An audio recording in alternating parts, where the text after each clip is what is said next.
Hey folks, welcome back to the channel. Eric the Old Jarhead here, and I decided to go ahead and put out a quick video on my newest process of making sourdough bread.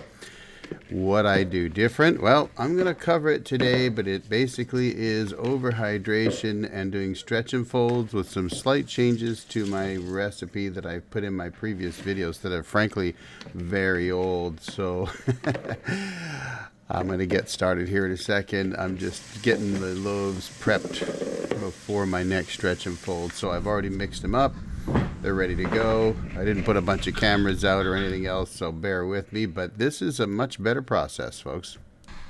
All right, sorry about the lighting, folks. This is a impromptu showing you how to do this, and this is a new procedure for anybody that's doing sourdough the way I used to do it, which was mixing up, of course, your sourdough and then letting it sit for several hours and then putting out a floured surface that you then work your dough on. And this method works a lot better, and it'll give you a really nice airy crumb. So the purpose of what I'm doing here is to strengthen the gluten window, or the gluten, often called the gluten window, and that's where the gluten is really stretchy. The dough becomes very stretchy. So what I do different today is what I think of as the best way to do this. And so what I'm going to do is I'm going to start with my whole wheat, and this is the way that I've learned to make whole wheat, 100% whole wheat sourdough. Now I do add a tablespoon and a half of Vital Wheat Gluten and a little bit of dough enhancer, all natural, just because that's the way I do my regular whole wheat anyway. So anyway, what we're going to do is we're going to get our hands wet so that it doesn't stick to the dough, and it works pretty well. So let me get this water going. All right, so with wet hands, you just reach in, grab the dough, and then just let it hang. And you can kind of see how it's stretching. And I try to do it before it breaks. So I stop before it breaks. Then I kind of just tap it down with my fingers like that, and then turn it 90 degrees, pull it back up, and let it stretch again. And you can see it's just slowly stretching. Punch it down a little bit. And it's a bit of an aggressive approach, but it does work really, really well. And you know, the way I do this is I'll do it 3 or 4 times until I see that the gluten is really getting strong, which on this whole wheat, it's working really, really well. Now, my old recipe for sourdough was 3 cups of flour, between 1.5 and 1.25 cups of water, about 1.5 teaspoons of salt, and of course about 1/2 cup of sourdough culture. Now, before I continue, I just make it into a ball like that, drop her down into the bowl, and we'll cover it. I'm gonna get my hands wet again real quick.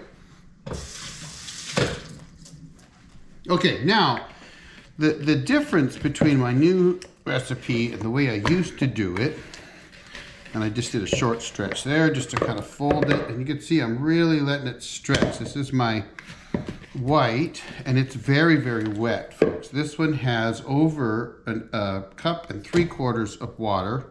Still pretty sticky. We'll wash that off. So we've got about 1.75 cups of water. I've actually done it with 2 cups as well. 3 cups of flour and 2.25 teaspoons of salt. The salt really does enhance the flavor. So it's actually kind of important. And I've learned from a bread maker up on Vancouver Island, actually, that people tend to add too little salt. Do my hands again.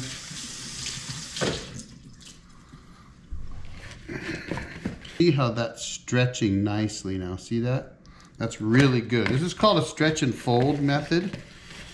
All right, I'll do that again. I'm just really letting it stretch back into the bowl. And then once I have it to where I'm kind of comfortable, see how sticky that is? Super sticky, but that's okay. That'll be fine. I just try to get a decent ball. Now this, obviously, this white is very, very sticky. You can see that. Let me wash this off.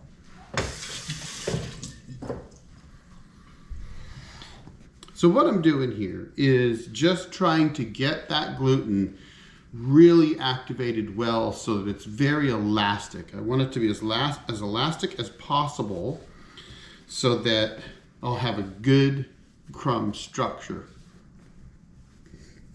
Then all I got to do, and I'll just kind of show you that. You can see it's still pretty loose. That's okay. I will work it with some flour later. This one, though, the whole wheat, you can see is really nice. It's a nice ball. See that? That's perfect. All right, so to recap here, it's 3 cups of flour, and no, I don't weigh my ingredients. I don't think they were weighing them 2,000 years ago, and I'm certainly not now.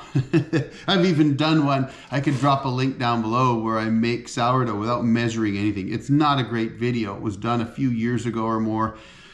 You know, it is what it is. It's back before I learned how to film anything. And even right now, I'm not using all my cameras and lights and everything else that I use for my regular channel. And I might have to do that pretty soon. But this is the first time I've actually filmed another bread making video in about 3 years. So I've learned a lot in those days. And we'll definitely try to do one where I do a little better job of it. But all I'm trying to do here is just get this going. And the thing about sourdough is that it takes time. It's easy to make, super easy to make, but you do need to be patient.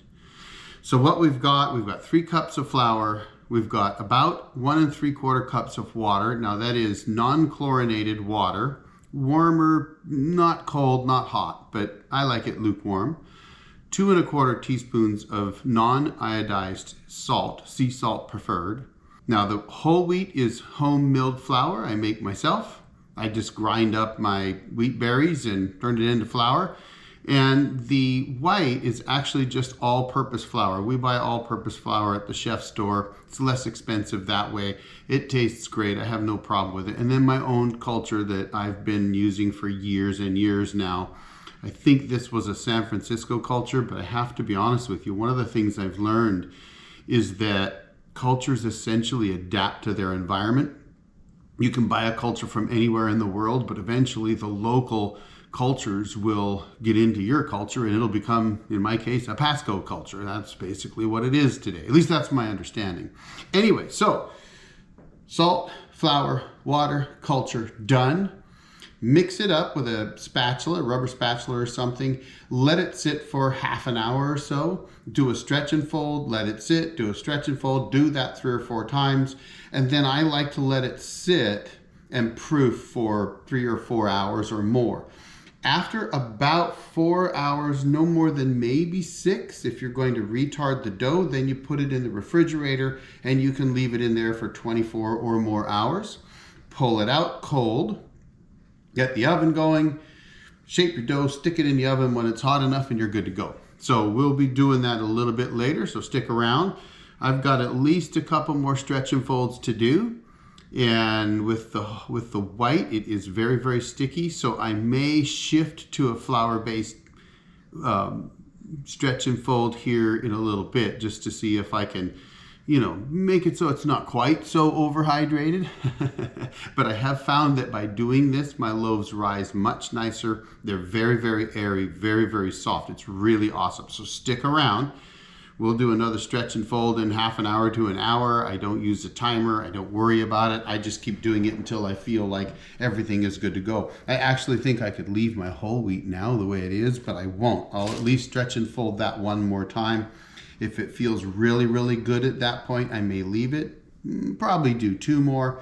Then we'll bake these this afternoon. Now, normally I don't do that. Normally I like to wait no less than 12 hours, get more flavor that way. And actually I prefer to retard it overnight in the refrigerator. That really brings out the flavor. But I need some tonight, so you know what? We'll bake these this afternoon and I'll show you what they look like. But hang around. We'll do another stretch and fold here in half an hour to an hour, show you what it looks like then, and then we'll keep going. So stand by. All right, folks, it's been about an hour or so since I did my last stretch and fold. So we're going to go ahead and get started again and see how it looks. Get some water. This whole wheat's looking really good. Look at that stretch right there. That's amazing. That's perfect. That's really looking good, folks. Stretching great. Here, let me get that a little closer to you so you can see it. See that? Just letting it droop. Take it, fold it over, kind of punch it down a little bit, do that again. You could take it and kind of get some stretch all the way around. Boy, that's feeling really good. Nice gluten window there. Punch that down a little bit. It's definitely feeling nice and, well, I guess rubbery would be a good word for it. Makes a nice ball. Look at that ball right there. See that? That's perfect. I'll put that back in there. I probably don't need to do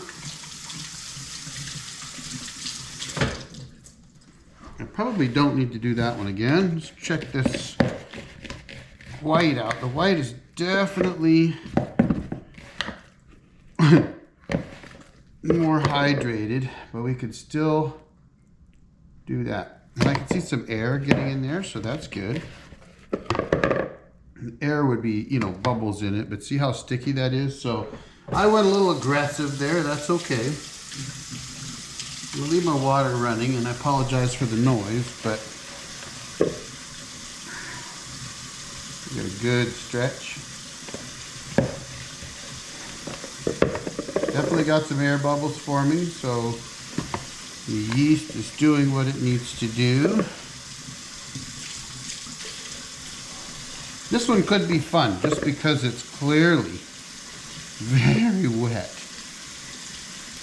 We're just going to go ahead and reform a ball.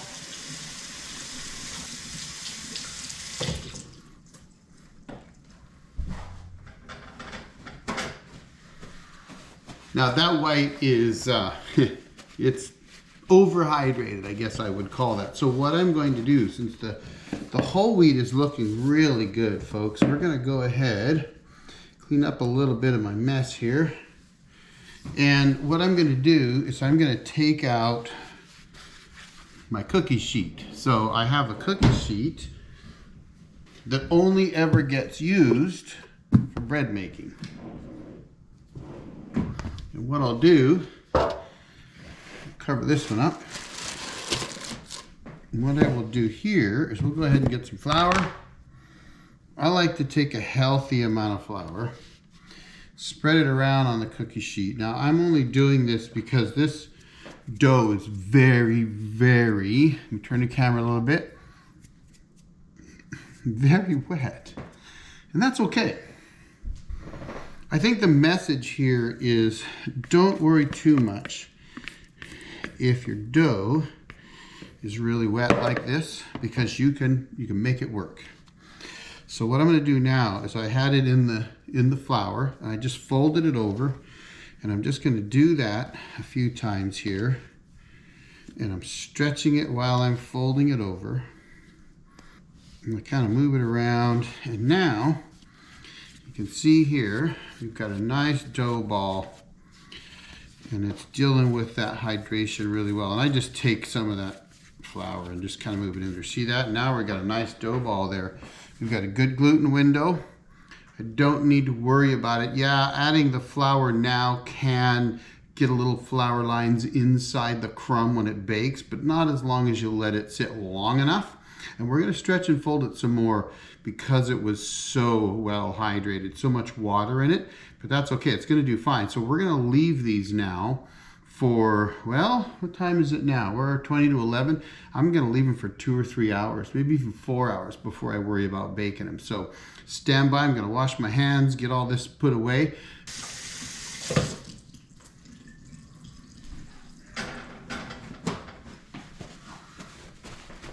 Now, before I leave you, I wanted to mention that when it comes to the flour on my cookie sheet, when I switch from the white flour to the whole wheat, I will get rid of all this white flour. I'll bake that white loaf first, then I'll get rid of all this flour, and then I will put some whole wheat flour on it before I start working the whole wheat loaf to bake it, because I will put it in some flour to get that final nice round shape. And one of the things that I can do with that one, because it's nicely formed, it's got a good gluten window, I can put it in the fridge, or for that matter outside where it's really cold.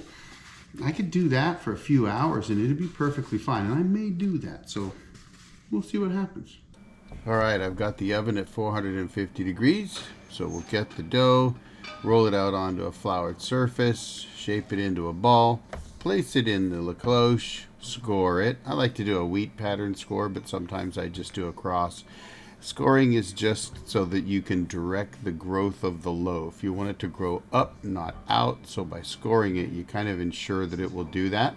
So we bake for 30 minutes covered and 15 to 20 minutes uncovered, and that's all you got to do, folks.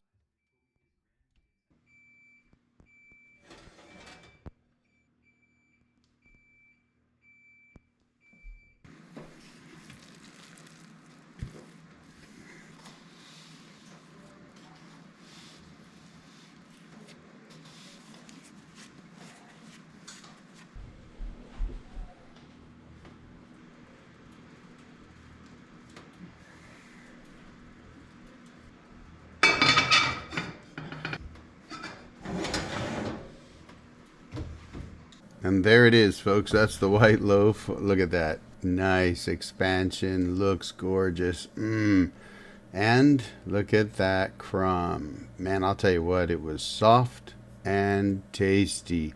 2¼ teaspoons of salt is just about right. You could do 2. You could even do a tablespoon. I find that's too much salt. And there's that whole wheat. Check out the crumb on that. Look at that, folks. That's whole wheat, soft as can be. Thanks for watching, folks. I'll be back with new ones in the future.